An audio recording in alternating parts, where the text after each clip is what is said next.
This is Pierce Allman from the Texas School Book Depository Building for WFAA News. Just a few minutes ago, the President of the United States turned from Houston Street onto Elm Street on his way to a scheduled luncheon appearance at the Stemmons Trade Mart. And as he went by the Texas School Book Depository, headed for the triple underpass, there were 3 loud, reverberating explosions. Nobody moved. Everyone seemed stunned. A few seemed to look around, wondering who has the firecrackers. Then suddenly the Secret Service men sprang into action. The convertible bearing the President and Mrs. Kennedy sped away, and officers, both plainclothes and uniformed, seemed to spring from everywhere at once, guns drawn, ordering people to lie flat. There are 2 witnesses who were near the President's car at the time of the explosions who say that shots were fired, from which upper window we do not know. We do not and cannot confirm the reports at this time that the President has been shot. One witness says he definitely was shot, that he was hit twice, that he saw the President slump in his seat. As I say, this is not confirmed at this time. From where I am, the police have 2 witnesses. They are bringing them in now. I'm in the Texas School Book Depository Building. They're bringing some witnesses in now. We will try to learn further and relay word to the station.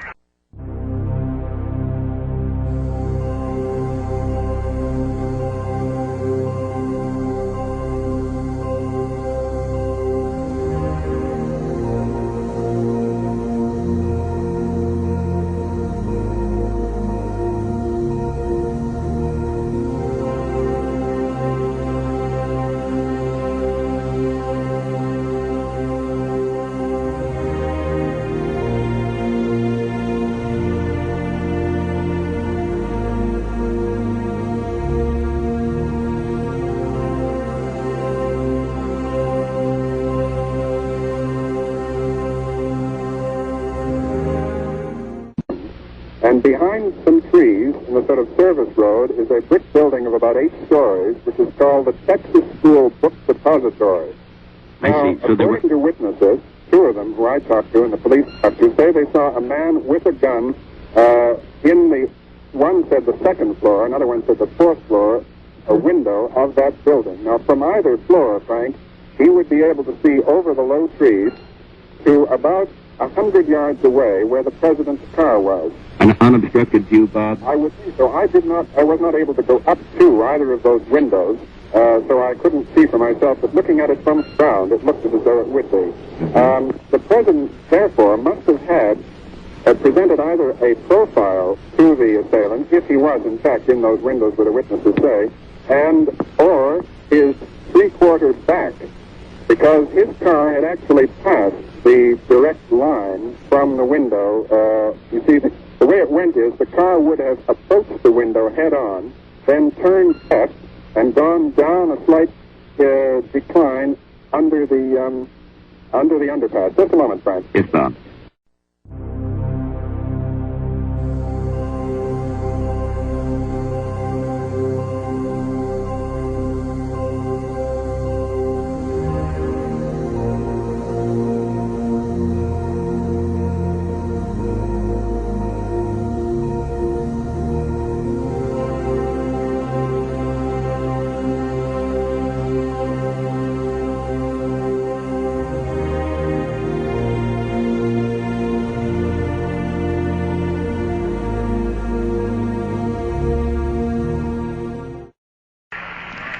Newsman Mel Couch said he was riding shortly behind the President in the parade. He said after the shots were fired, he happened to look up at about the 5th or 6th floor of the Texas Book Depository. He said he saw the rifle being pulled back in. Down to KBOX Mobile News Unit number 4 here at the Texas School Book Depository, where the area being completely roped off by Dallas Police, the K-9 units here at the scene. I don't know what for, but a fire truck is standing by. Most of the officers, literally hundreds of them, armed with sawed-off shotguns, pump shotguns, automatic shotguns, and submachine guns. We have this further information. Police now say that President Kennedy was assassinated by a shot from a warehouse, so that if this has been confirmed, then that rules out the grassy knoll near the street on which the motorcade passed. The entire building has now been evacuated, and Dallas police say that they have found the remains of fried chicken and paper on the 5th floor. They say the sniper apparently had been there for some time. The Secret Service said the assassin apparently used a high-powered Army or Japanese rifle of approximately .25 caliber. They said the rifle had a scope on it. Where this information comes from, we do not know. We earlier had reports it was a .30-30 rifle, but the Dallas police are being quoted now as saying that the rifle was of Japanese make, of high power, and approximately .25 caliber with a scope on it, and remains of fried chicken and the paper have been found on the 5th floor of a warehouse along the presidential route, and from which the bullets apparently were fired. That's the Dallas police with that information. They wouldn't let us out of the Texas School Book Depository building. As the president turned the corner, we were standing there and broke into applause. As he came around, it's funny because we were remarking among ourselves. Cherry Ford of Radio Promotion was with me, and we were looking up at the open windows of the Texas School Book Depository building and at all that open space and wondering just how in the world they had already covered all this and wondering where the Secret Service men were. And right after Mr. Kennedy passed in front of me, I heard one big explosion, and my immediate thought was, like I think most of the people standing around there, this is firecrackers, but it's a pretty poor taste. I looked and saw the president, I thought, duck. Evidently he was slumping at the time. The car immediately sped on. No one seemed galvanized into immediate action. The shots didn't seem rapid at all. There were 3 well-spaced or reverberating shots. How far were you from the car, Pierce, when the shots were fired? The car was in the middle of the street, and I was on the left-hand side of the street. I'd say about 10 feet. And it didn't stop? No, the car kept going. The car did not stop. The policeman immediately came over and said, all right, hit the dirt. And everyone concerned scrambled right away, including this young man, the young man with the 2 children, Bill Newman, whom I talked to right after it happened. Now we would like to get the late developments in Washington by returning to Washington and David Brinkley. Well, this one is not from Washington, Frank, but the Dallas police reported a moment ago that a foreign-made rifle believed to have been used in the shooting of the president had no fingerprints on it.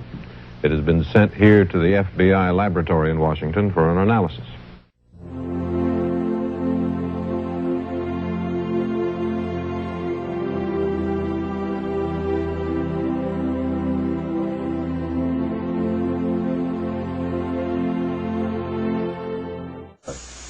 Dallas Crime Laboratory Lieutenant J.C. Day went to the building a short time after the shooting took place, and he walked out with a British .303 rifle.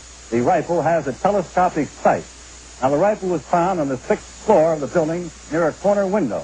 Also, police searching that area found 3 empty .303 cartridge cases, also scraps of chicken, as if the person could have been there for some time. There were boxes of books, textbooks, and other... To Elm Street, whenever we heard the first shot, I thought it was a motorcycle backfired. Jim Chaney, I understand that you were riding next to the president's car when the assassination took place. I was riding on the right rear fender of what happened. Well, we had proceeded west on Elm Street at approximately 15 to 20 miles an hour.